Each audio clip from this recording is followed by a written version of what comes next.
اسلامی سال کے آخر میں بھی صحابی کی شہادت ہے جو پیغمبر کا محبوب ہے، پوری امت مسلمانوں کا محبوب ہے، اور اسلامی سال کے شروع میں بھی ایک صحابی کی شہادت ہے جو نبی کا بھی محبوب ہے اور ہر مسلمان کا بھی محبوب ہے، جسے فاروق اعظم کہتے ہیں۔ ایک تو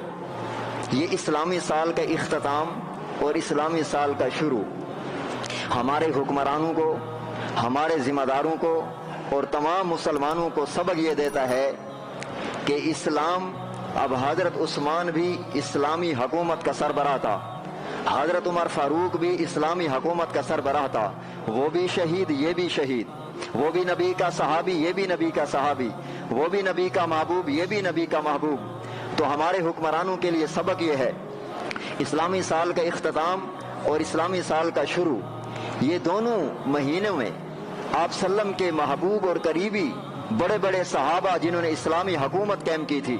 ان کی شہادت ہے۔ ہمارے حکمرانوں کے لیے سبق یہ ہے، اسلامی سال کا اختتام اور اسلامی سال کا شروع سبق یہ دیتا ہے ہمارے حکمرانوں ذمہ داروں کو کہ اسلام کبھی بھی قربانی کے بغیر نہیں نافذ ہو سکتا، اسلام کبھی بھی قربانی کے بغیر نافذ نہیں ہو سکتا۔ ہم صحابہ کرام سے، اللہ کے نبی سے زیادہ حکمت پرست نہیں ہے، ہم زیادہ سمجھدار نہیں ہیں، اللہ کے نبی صحابہ سے زیادہ ہمارے پاس میٹھی زبان نہیں ہے، اللہ کے نبی صحابہ سے زیادہ ہم زیادہ دین کو سمجھنے والے نہیں ہیں، اللہ کے نبی اور صحابہ سے زیادہ ہم سیاست کو سمجھنے والے زیادہ نہیں ہیں۔ جب انہوں نے اسلام کے لیے خون دے کر اسلام کو نافذ کیا ہے تو آج کے دور میں بھی بغیر قربانی کے اسلام کا نفاذ نہیں ہو سکتا۔ کہ ہم ایسی گاڑیوں میں پھریں اور گھروں میں ایسی کے اندر آرام سے سوئے رہیں، ہمارے بدن کو ایک چوٹ بھی نہ لگے اور دنیا میں اسلام آ جائے، ایسا نہیں ہو سکتا۔